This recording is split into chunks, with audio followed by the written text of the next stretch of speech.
All right, time for another video, I guess.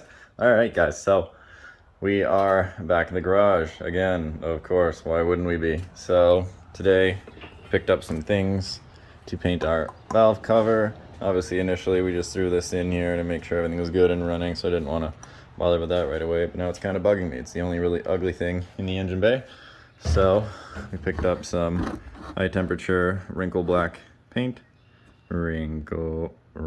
Come on, focus. Why? Anyway, wrinkle black paint. Some scuffing pads that'll clean it up, a switch or something else, and obviously the valve cover gasket. So pretty straightforward. Take this off, strip it down, paint it, put it back. While it's off, I'm also going to probably adjust the valve lash or just check it, make sure that's good. And that's going to be the main project today. Maybe a couple little things, but let's make this look pretty again.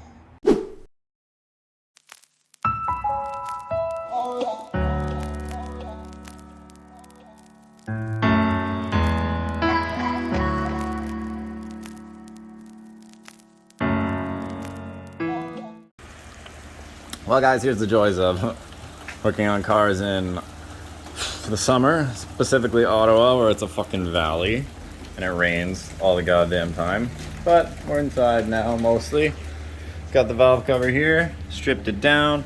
I started by spraying it with oven cleaner and then paint thinner, scraped it with this brush, and now I've been going at it with one of these. These are great for getting the paint off. As you can see, it's pretty much all down to bare metal, and now we're gonna do the rest by hand. I'm gonna grab our scuffing pad here, the 3M paint body scuff pad, wipe that all down with this to kind of finish it, smooth it all out, and then we'll be able to spray our wrinkle black, let that sit, move on to adjusting our valves while this dries, and then put this shit back together and go the fuck home, you know, because it's a garbage day. But usually when it rains this hard, it only lasts like half hour or less, and around here it's usually patches of rain, so it should stop, should clear up a bit. Shouldn't be totally piss and rain the whole day. But anyway, this is the fun that we're doing right now, so cool, let's get to it. All right, guys, so valve lash has been adjusted. The B20 engine intake side is 0.003 to 0.005 thousandths of an inch. Exhaust is 0.006 to 0.008, so it's even tighter clearances than the VTEC engines. But anyway, that's done. Our valve cover sitting pretty over here. Looks pretty good so far. Nice and wrinkly. And just putting on our new gasket. We're about to throw that on. And we put a little bit of RTV in the corners here. That's all you need. Just a little pinch. Whoever did this before put on way too much. Just a little bit so that it squishes out when you put it on. Alright, so put on the new gasket. Throw that on. See how it looks. Alright, guys, the final product installed, and even though it was just that, not painted, it really does make a pretty fair difference here. It's not like 100% dry, I can't really catch it, but it should be fine in here, and the heat of the engine will finish that up, but it's looking good there. I think the dog ran in and his tail kind of wiped that a little. I mean, you can barely see it on camera, so that means it's good in person. You know, barely noticeable, just a little. Whatever, I'm not going for perfection. Just looks great. Looks great from here. Anyway, that's all done. Valves are adjusted.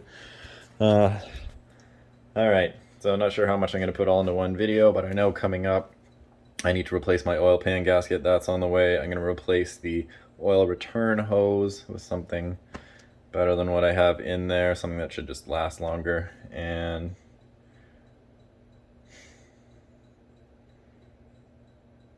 I think that's about it. Yeah, just replacing oil pan gasket, little things like that. It's just leaking a little bit because I've already reused it before. So, yeah, that's in the same video. Let's move on to that.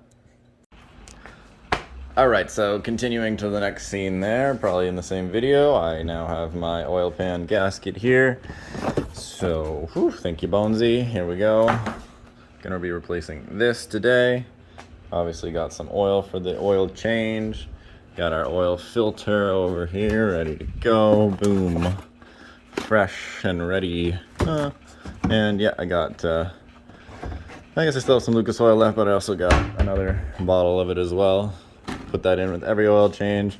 I know this is Fram, but it's the top one. It's the only one I would ever buy, the ultra synthetic. It's actually not garbage.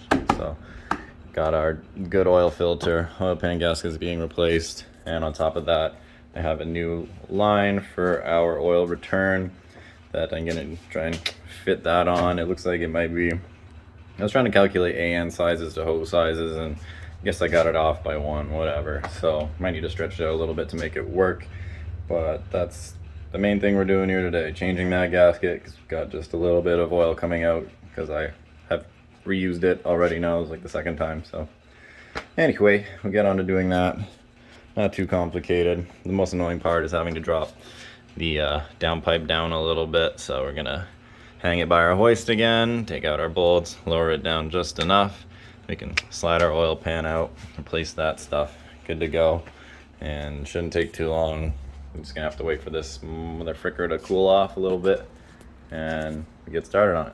And trying to hike it to upper levels kind of thing. Well, they're moving up, and they're covering the entire region in what looks like cloth blankets, just sheer curtains all over the place, man. Miles and miles and miles of land is being covered by spider webs right now. Now, I know that sounds pretty cool. All right, y'all, all back together now on the ground. Filled it up with our oil, fresh oil filter, and let me get under there for you. So oil pan gasket's been replaced. We've got a new oil return line on there as well, and just greased up a couple things here and there so that it's good to go for hopefully a long time. So no leaks, no nothing. Everything else is holding up great. It looks good so far. I don't know if I mentioned, I put a hose from here to the top of our breather or catch can there, so that's all good. We'll reattach our battery. Always remove that when you're working on it. I've had too many stupid things happen from not unplugging the battery. Even if you don't burn the car down, you might fuck something else up, so I try to do that. Anyway, that's all done. That's probably going to be it for this update video. Who knows what's coming next? I really want to try and get some flyby videos, some videos of driving this, some cool scenery shots, something like that. So that's what I'm going to try to aim to do for the next video, some, you know, actual driving stuff instead of just always being in the garage, even though this is a bit easier to film and stuff. So we'll see what's coming up next. But anyway, thank you guys for watching as usual. You can follow me on Instagram for the most up-to-date stuff, and got a whole playlist for all of these videos on building the Civic if you want to check that out. You can watch all the way from pretty much when I first got this car to how it is now, and always more to come. So see you around.